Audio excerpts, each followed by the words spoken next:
नमस्कार दोस्तों, मैं सुनील कुमार शर्मा आज एक ऐसे विषय पर चर्चा करना चाहता हूं जो केवल परिवार का नहीं बल्कि सभ्यता और भविष्य का प्रश्न है।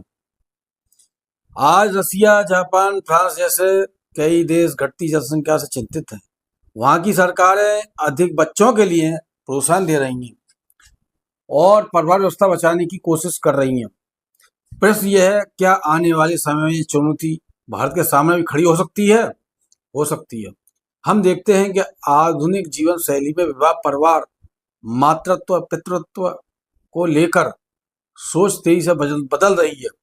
शिक्षा, कैरियर, आत्मनिर्भरता और व्यक्तिगत स्वतंत्रता का महत्वपूर्ण है और होनी भी चाहिए, लेकिन सामाजिक संतुलन ही बिगड़ जाए तो चिंता स्वाभाविक है।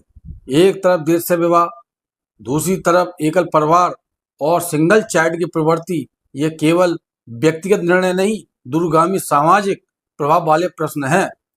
सोचिए, अगर कभी संयुक्त परिवार थे, वहां एकाकी जीवन बढ़ रहा है। जहां रिश्तों की छाव थी, वहां अकेलापन पनप रहा है। ताऊ, चाचा, बुआ, मामा, मौसी जैसे रिश्ते केवल शब्द बनकर न रह जाएं, यह भी हमारी जिम्मेदारी है। मेरा उद्देश्य किसी के विकल्पों पर प्रश्न उठाना नहीं, बल्कि एक संतुलित विमर्श करना है।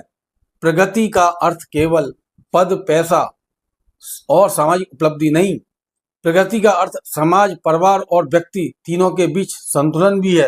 हमें सोचना होगा कि हम ऐसा समाज बना रहे हैं या अगली पीढ़ियां रिश्तों से समृद्ध होंगी या अकेलेपन से घिरी होंगी।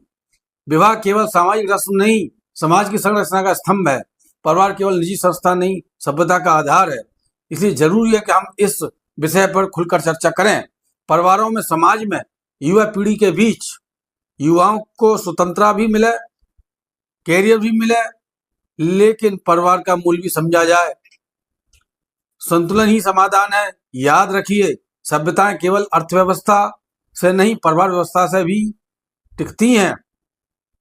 अंत में बस इतना, यदि रिश्ते बचेंगे तो परिवार बचेगा, परिवार बचेगा तो समाज बचेगा, और समाज बचेगा तो सभ्यता और संस्कृति बचेगी, और यदि संतुलन बचेगा तो भविष्य सुरक्षित रहेगा। आइए इस विषय पर टकराव नहीं, चिंतन करें, क्योंकि यह किसी एक पीढ़ी का नहीं, आने वाली पीढ़ियों का प्रश्न है। और आगे शेष भाग अगले वीडियो में देखेंगे। धन्यवाद। जय हिंद।